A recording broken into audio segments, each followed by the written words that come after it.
Hello my dear students, आज हम बात करते हैं surface area of right circular cone की। ठीक है, तो पहले तो हम जान लेते हैं कोन एक्चुअली होता क्या है।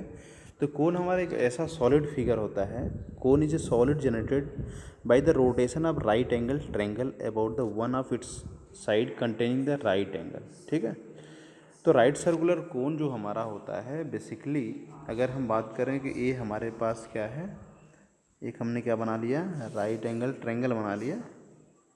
अब इस राइट एंगल ट्रायंगल को अगर हम मूव करते हैं, ठीक है, वन ऑफ इट्स साइड, जो कि क्या कंटेन कर रहा है, जो कि वो 90 डिग्री का एंगल बना रहा है। मतलब या तो इसके अबाउट रोटेट करें या तो इसके अबाउट रोटेट करें। ठीक है, तभी जाके हमारा राइट सर्कुलर कोन हमारा जनरेट होगा। जब इसके अबाउट इस तरीके से हम रोटेट करेंगे, रोटेशन हम करेंगे, तो हमारे पास क्या होगा, ऐसा ही फिगर इधर भी आएगा। तो ये जो रोटेशन होता है, ये जो कोन तैयार होगा, फिगर जो सॉलिड जनरेट होता है, इसी को क्या बोलते हैं, कोन बोलते हैं या राइट सर्कुलर कोन बोलते हैं। ठीक है, जनरली हम इसको कोन ही बोलते हैं, लेकिन अगर हम यहाँ पे राइट सर्कुलर कोन अगर यूज़ कर रहे हैं तो इसका मतलब क्या होगा कि यहाँ पे राइट एंगल, चूँकि हमने ऐसे इस साइड को लेके इसको रोटेट किया है, जो कि दोनों साइड के बीच जो कि बेस और इसका जो परपेंडिकुलर है, इसके बीच में 90 डिग्री का एंगल है, इसलिए इसका नाम जो है राइट सर्कुलर कोन रखा गया है। और इसको हम कोन भी बोल सकते हैं और राइट सर्कुलर कोन भी बोल सकते हैं। ठीक है, तो ऐसे भी होता है। कभी कभी इसको ऐसे भी रोटेट कर दिया गया तो भी कोई दिक्कत नहीं है। अगर मान लीजिए कि आपके पास क्या है, एक इस टाइप का राइट एंगल ट्रायंगल है। अब हमने क्या किया कि पहले तो इसके अबाउट रोटेट किया था, लेकिन अब हमने इसके अबाउट अगर रोटेट किया तो ऐसा ही फिगर नीचे भी एक जनरेट हो जाएगा, ऐसा कुछ। तो इस तरीके से हमारे पास यहाँ पे एक सर्कुलर बेस आ गया और इस तरीके से हमारा फिगर आ गया। तो ये भी हमारा क्या है, राइट सर्कुलर कोन है। इसके बीच का एंगल क्या होता है, 90 डिग्री होता है। अब ये जान लेते हैं कि एक्चुअली इसमें होता क्या क्या है। और ये देखो, ये कोन की क्या होती है, हाइट होती है। This is a height of the cone, इसको बोलते हैं हम परपेंडिकुलर हाइट।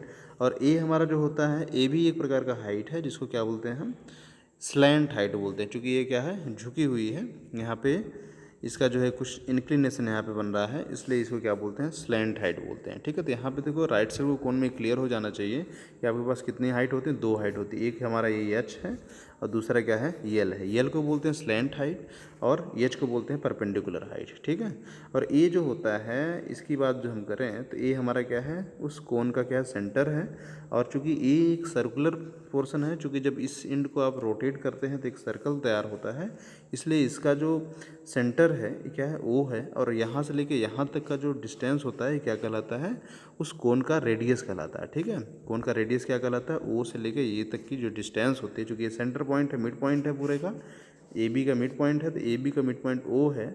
तो ओ ए और ओ बी दोनों आपस में क्या होते हैं, बराबर होते हैं। यही क्या उसका रेडियस होता है। अगर कोन की डायमीटर की बात करें तो ये क्या हो जाएगा, ए बी हो जाएगा। ए बी हमारा क्या है, उसका डायमीटर हो गया।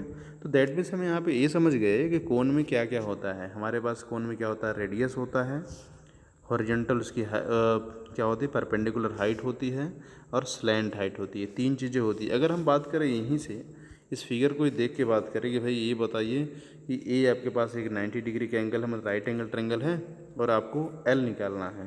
तो ये एच है और ए आर है, तो आप यहाँ पे पाइथागोरस थ्योरम का यूज़ कर सकते हैं। तो क्या हो जाएगा आपका, l square is equal to h square plus r square, ऐसा हो सकता है। चूँकि ये हाइपोटेन्यूस है, ये परपेंडिकुलर है, ये बेस है। तो हम क्या जानते हैं पाइथागोरस थ्योरम के according, square of the hypotenuse equal to sum of the square of the perpendicular plus and square of the radius. ठीक है, तो ये यहाँ पे एल स्क्वायर इक्वल टू क्या मिल गया हमें, h square plus r square. L बराबर क्या मिल गया, under root h square plus r square, इतनी चीज़ मिल गई।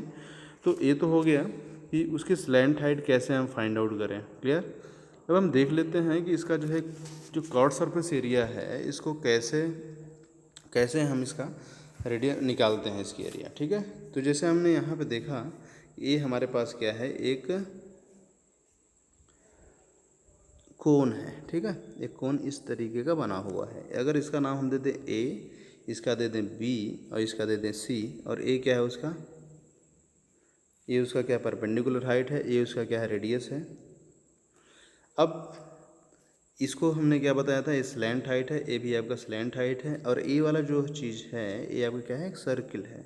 अगर इसी को हम थोड़ा सा स्प्रेड कर देते हैं ऐसा, अगर ऐसे स्प्रेड कर दें तो आपके पास एक ऐसा शेप दिखाई देगा और इसका क्या है रेडियस यल ही होगा, ठीक है। और एक कॉर्डेंट का ये शेप बना रहा है, किसका बना रहा है, जैसे हम सर्किल के किसी एक पार्ट को हम कट करके अलग कर दें और ये चूँकि क्या है हमने BC को ही क्या किया है एक्सपेंड किया हुआ है। BC इस सर्किल को क्या किया, 20 से कट कर दिया और इसको फैला दिया और फैलाने के बाद यहाँ पे इसको ज्वाइन कर दिया, ठीक है। तो ये वाली चीज़ जो होगी आपकी ये बी जो BC यहाँ पे होगी ये BC किसके बराबर होगी, इसके सरकमफ्रेंस के बराबर होगी। तो ये हमारा क्या लेंथ कहलाएगा 2πr कहलाएगा, ठीक है। क्यों, क्योंकि BC जो हमारा क्या है एक सर्कुलर है। अब इस सर्कुलर को अगर 20 से कट करके हम इसको लेंथ के फॉर्म में कन्वर्ट करते हैं, ठीक है। तो आप क्या बताओ कि इसका पेरीमीटर क्या बताएंगे 2πr और लेंथ ऑफ द हम इस आर्क की बात करेंगे तो वो भी कितना होगा 2πr होगा। अब हम इस आर्क की अगर हम इससे जो हमारा सेक्टर जो दिख रहा है इस सेक्टर का अगर हम एरिया निकाल लेते हैं तो दैट मीन्स हमने उस कोन का कॉट सरफेस एरिया निकाल दिया। अब इस सेक्टर की जो एरिया होगी क्या हो जाएगी, सेक्टर की एरिया होगी 1/2 होती है, area of the sector equal to 1/2 arc length या length of the arc length multiply by radius. अब यहाँ पे देखो आर्क लेंथ कितनी है, अभी जस्ट हमने देखा है जो आर्क लेंथ होती है वो क्या होती है, ये उसकी आर्क लेंथ है, ये वाली क्या है आर्क लेंथ है जिसको 2πr दिख रहा है। और ये जो यहाँ पे l दिख रहा है ये क्या है हमारा रेडियस का काम कर रहा है, मीन्स l क्या हो गया रेडियस हो गया। तो इस तरीके से हम अगर वैल्यू यहाँ पे पुट करें, आर्क लेंथ कितना है हमारा 2πr है और रेडियस कितना यहाँ पे दिख रहा है l दिख रहा है। देखो 2 से 2 कट गया।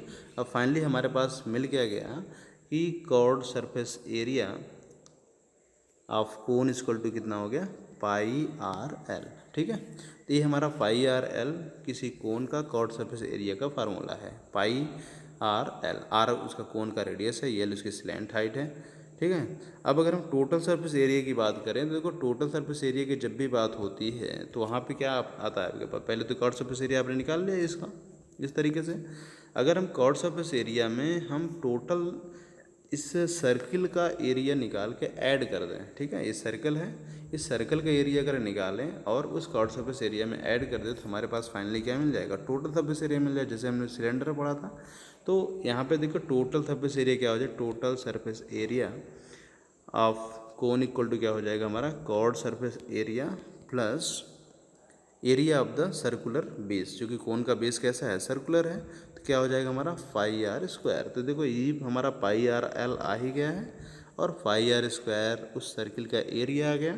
तो दैट मीन्स हमारे पास ये चीज़ मिला। अब यहाँ से देखो πr दोनों में कॉमन है तो πr हम कॉमन ले लिए, अंदर क्या बचा l प्लस r, तो πr ब्रैकेट में l प्लस r, ये क्या होता है कोन का टोटल सरफेस एरिया होता है, ठीक है।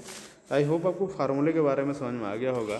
तो कोन में हमारे पास यहाँ पे कॉर्ड सरफेस एरिया और टोटल सरफेस एरिया और किस तरीके से उस कोन की हम स्लैंट हाइट निकालते हैं वो चीज़ इस वीडियो में सीखा।